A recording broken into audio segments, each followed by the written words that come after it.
Okay, here's a question. How do you think the U.S. dollar will perform this year? Let me read you a line out of a recent missive that caught my eye from the head of an investment company. Here it is, quote, "Fundamental, technical, and sentimental indicators all paint a bleak picture for the U.S. dollar and, by extension, America's bubble economy.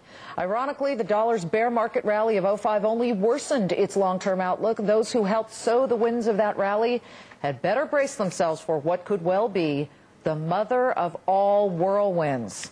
The author of that piece, Peter Schiff, he's not really that bad of a guy, president of Euro Pacific Capital, joins us now.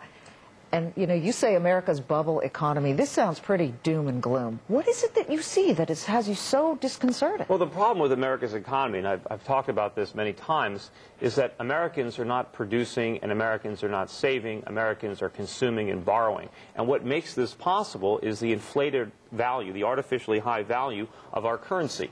And we're able to trade our currency, just pieces of paper that we print, for the products that are manufactured in the rest of the world, predominantly in China, in Japan. And since there aren't enough products that we manufacture so that the Japanese exporters can buy things with their dollars, they end up selling them to their central banks. And the central banks are accumulating these vast reserves of U.S. dollars, which they do nothing but lend back to Americans by buying our treasuries, buying our mortgage-backed securities, which just feeds this loop. Because now Americans borrow even more money against the inflated values of their homes, and the trade deficit gets bigger and bigger. Our trade deficit is now running at close to $1 trillion a year. But that didn't hurt the dollar midway through the year when it started to rally. And you know as well as I do, a lot of dollar shorts got slammed. Warren Buffett himself had bet against the dollar because of all the things you outlined. Remember, the dollar fell for 3 years before 2005. It finally, you know, even a dead cat, right, will bounce. We had a small rally in the dollar. A lot of people were too short the dollar, probably technically at the end of '04, early '05. So we had a rally. But the problem was the entire year of 2005, the fundamentals for the dollar got a lot worse. And that rally enabled Americans to take on even more mortgage debt, to run up even bigger trade deficits, and now we have a bigger problem of an excess supply of dollars. Why does this matter to the average investor? Well, it matters to the average American. It matters to investors. It matters to consumers, because the falling value of the dollar is going to lead to a diminishment in our standard of living. Americans aren't going to be able to buy as much. You know, I wanted to point out, you know, a lot of your guests have been talking about the Dow. The Dow is now at 11,000, and people are talking about, will it make a new high? Well, back in 2000, when the Dow was at 11,750, that equated to 45 ounces of gold.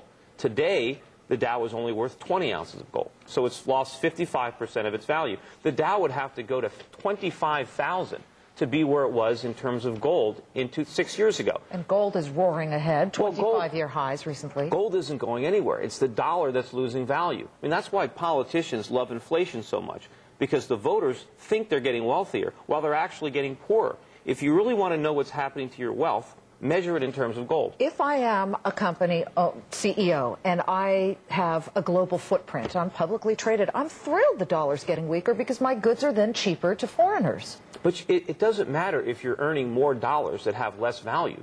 You know, that's not what you want. It's like, you know, anybody can sell more products if they put them on sale.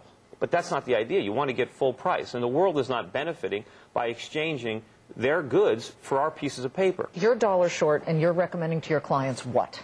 Well, we've been out of the dollar for years. I mean, once you recognize that the dollar's purchasing power is doomed, I mean, Warren Buffett can see this. A lot of intelligent investors can see that the dollar's fate has been sealed. You know, as soon as the Chinese and the Japanese pull the plug on the dollar, you know, our whole standard of living goes right down the drain. So what do you like better? Well, what we want to do is we want to get into the other currencies against which the dollar is going to lose value so that you can preserve your wealth and preserve your purchasing power. We've been investing a lot in Asia, in Hong Kong, in Singapore, in Japan. We've been investing in Australia, New Zealand, the natural resource countries, up in Canada, in some parts of Western Europe. We've been owning a lot of resources, a lot of energy, a lot of mining shares, not only gold and precious metals, but a lot of the industrial metals. Peter, thank you very much for joining us as we look at the Aussie dollar here. It's taken a bit of a hit lately, but good to see you. Come back again. We'll see how the dollar performs and have you back. Thanks for having me. Peter Schiff, president of Euro Pacific Capital.